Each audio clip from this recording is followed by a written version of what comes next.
We were working with this table in the last couple of videos, so let's understand the table attributes more. In the output you can see we have a table, but if you observe carefully you can see this table tag has two borders. One is a table border, then we have cell borders. So every cell has its border, then we have another big border around the table. So let me make the border bigger, which is the table border actually.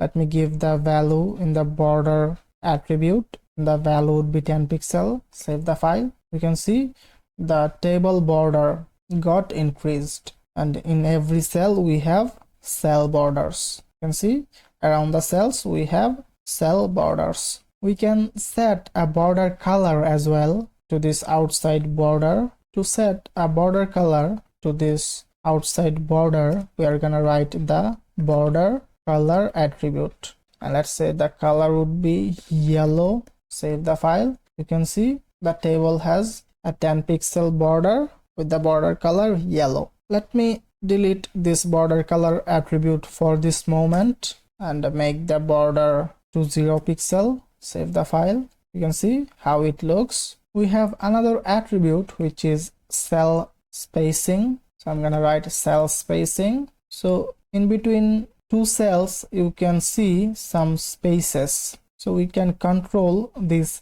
spaces width using this cell spacing attribute. So write the cell spacing attribute and give a value, let's say 10 pixel. So save the file. You can see in between two cells we have 10 pixel of spacing. We can make this 0. Save the file. You can see there is no spaces in between the cells. Let me make this 1. Save the file. We have another attribute which is cell padding. Cell padding, and what it does is it will add some space around the text. So it will add some space before the March text. It will add some space to the top of this March text. It will add some space after the right of this March text.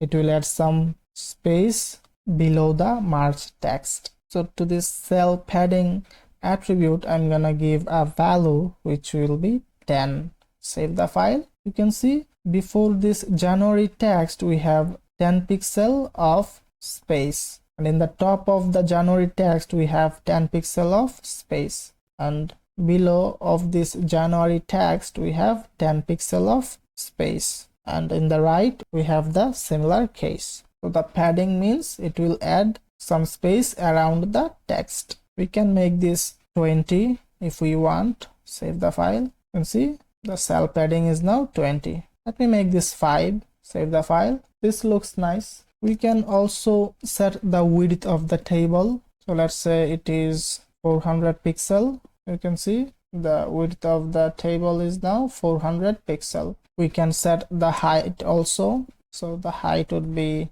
let's say, 350 pixel. Save the file. You can see the height of the table is 350 pixel. We can also give these values in percentage. So I'm gonna write here 100%. If I set the width of the table 100%, let's see what happens. So if I increase the browser width, the table's width gets increased too. If I reduce the browser width, it gets reduced too. So let me set the height to 200 pixel. Save the file. Now the table looks nice. Then let me set the border to this table, which will be 10 pixel, and let me set a border color, and the value would be, let's say, cyan. Save the file. Now this looks ugly. Magenta. Okay, for this moment let's stick with this.